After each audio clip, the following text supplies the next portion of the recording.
जय सिया राम, राधे राधे, जय श्री कृष्णा। जैसा कि आपने हमारे पिछले वीडियो में देखा, 12वें श्लोक में भीष्म पितामह युद्ध की शुरुआत करते हैं और उसमें शंख बजाते हैं, युद्ध के माहौल को शुरुआत करने की कोशिश करते हैं। अब आगे हम बात करते हैं 13वें श्लोक पे। तो सबसे पहले हम श्लोक को जानेंगे, उसके बाद में हम उसकी व्याख्या को जानेंगे, उसके बाद कलयुग के महत्व को जानेंगे। तो आइए सबसे पहले बात करते हैं श्लोक की। ततः है शंखाश्च भैर्यश्च पणवानक कगोमुखाः सह सेवाभ्य हन्यंत स शब्द स्तु मूलोय भवत।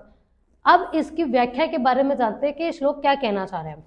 कुरुक्षेत्र के युद्ध के मैदान में कौरव सेना शंख बजाता है, उसका वर्णन है इसमें। और अर्जुन के पक्ष में कुछ भय या डर प्रतीत होता है कि अब कौरव की सेना युद्ध के लिए तैयार हो चुकी है, पांडव की सेना तैयार है या नहीं है, ये हम आगे के श्लोक में जानेंगे। तभी शंख, नगाड़े, ढोल, मृदंग, नरसिंह जो भी है आदि यंत्र एक साथ बज उठे। कौरव की सेना भीष्म पितामह की शंख बजाने के बाद सभी ढोल नगाड़े बजाने लगे। दोनों तरफ युद्ध का माहौल बहुत ही भयंकर हो गया, कोलाहल हो गया और दोनों तरफ युद्ध के माहौल को चित्रित करता है। किसी भी शुभ कार्य को, अशुभ कार्य को जब सतयुग में, द्वापर युग में किया जाता था तो शुरुआत उसी तरीके से होती थी। तो अब बात करते हैं कलयुग में इसका क्या महत्व है। जिस प्रकार हम किसी भी अच्छे काम को करते हैं तो सबसे पहले पूजा अर्चना करते हैं, भगवान को याद करते हैं, उसके बाद उस कार्य की हम शुरुआत करते हैं।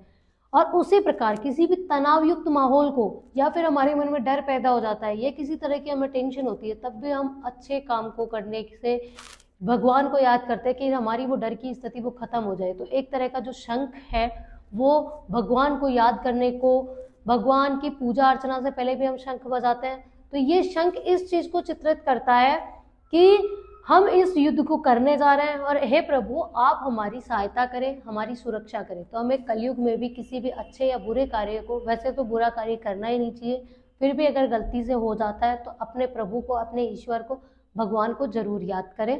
धन्यवाद। जय सिया राम।